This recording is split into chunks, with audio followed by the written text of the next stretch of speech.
Hey guys, this is Comic Uno, and today I'm doing a review for 50 Years of Shield Mockingbird issue 1. Before I start talking about this issue, just want to give you guys a couple updates.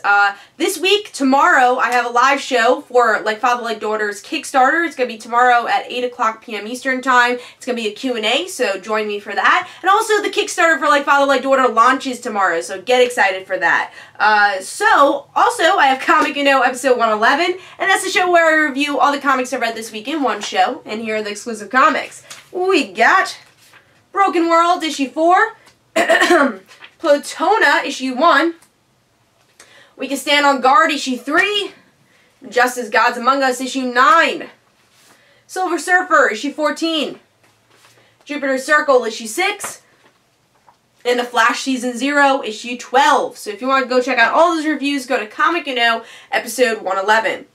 Let's talk about this issue, Mockingbird, issue 1. I feel like Mockingbird's a character, even though she's in the show, that does not get enough spotlight. I don't think she gets enough panel time. I actually just did a topic video on panel time in comics and characters that don't get enough panel time. I remember thinking Mockingbird being one, but for some reason forgot to mention her in the video. But yeah, she's definitely a character that I haven't seen in a while get a spotlight. So I'm really happy that they gave her this comic to shine a bit more. And also you get the thrilling debut of Red Widow, who is going to be a new graphic novel. So you get a little preview, I guess. I don't know if it's a preview page or like an original story. It seems like more of an original story to promote this new Black Widow graphic novel, but I thought that was pretty cool.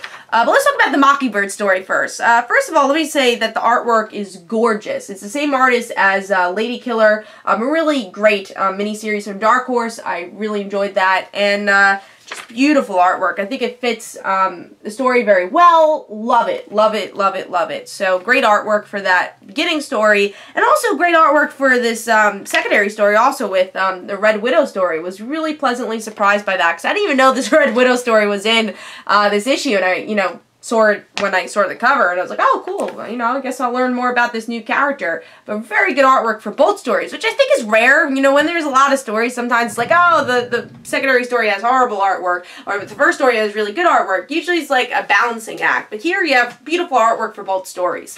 But let's talk about the first story, Mockingbird. Now, this actually really goes more towards her origin. It definitely puts a little bit of the Agents of S.H.I.E.L.D. stuff, the MCU stuff, where she's dating Lance Hunter, but also goes into her comic book self, which is she dated Hawkeye.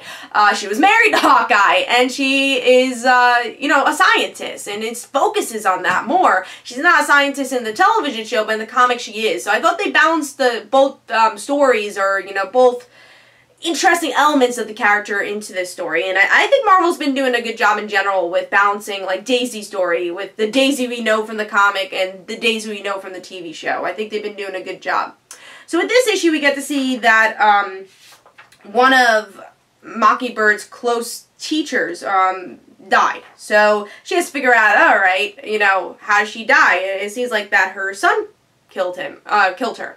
And she finds out that the son actually did. She ends up fighting the son, and yeah, and it's a really cool issue, because we also deal with, Mockingbird coming back to life and how she's changed that way, and that's the reason that the son wanted to go face-to-face with her, is because she came back to life, and that's interesting to him as a scientist and wants to learn more about that. So what has changed? So yeah, it deals with where Mockingbird's at right now with her romance, with her, her self-being at this point, like her physical self-being. Yeah, and I thought it was a really cool story. I mean, I didn't know so much about Mockingbird before this. Like, I've read Mockingbird books here and there, but I would not call myself a super fan of Mockingbird.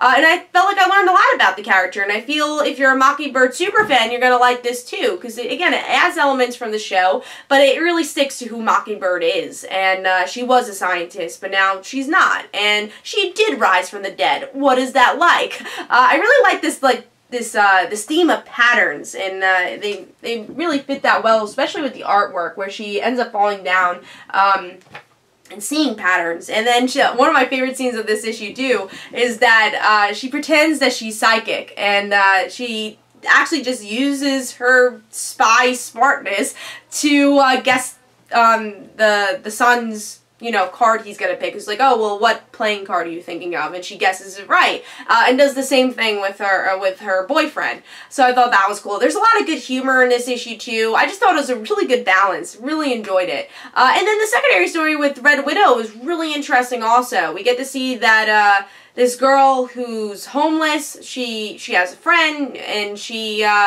knows things that she shouldn't know. She knows martial arts. She's like, how do I know this? And you learn a little bit about her background, that she was taken from S.H.I.E.L.D. for a while, and that she saw Black Widow as a hero, but Black Widow never really helped her. So now she's going to be her own hero. And we'll learn more about that in the graphic novel, which actually got me interested. I'm like, I kind of want to pick up this graphic novel now, because the artwork and the story was actually pretty interesting.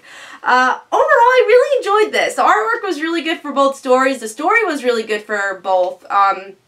I think I'm gonna give this a 4.5 stars. It's, you know, it's close between a 4 and a 4.5, but I think the artwork for both stories really impressed me, and the stories in general are just a lot of fun. It's definitely worth picking up. I think it's an extra $1, it's $4.99, but you get a lot of meat in the story. And if you're not a Mockingbird fan, pick this up. You know, see if you are, you'll become a Mockingbird fan. And if you are a Mockingbird fan, you should definitely pick this up, because it's a great, well done story. So Mockingbird issue 1, I'm gonna give it 4.5 stars. I really enjoyed it, and I think it's worth picking up. It was pleasantly surprising too. I didn't know if I was gonna enjoy it, because sometimes these like anniversary issues, they're just like, here's some short stories, read them, and they're just like these quick reads, or you know, feel like they were quickly done. And here it seems like it was taking a lot of time. It was one full story, and then you had a really cool preview for that graphic novel, which actually made sense with the Mockingbird story and with this S.H.I.E.L.D. story.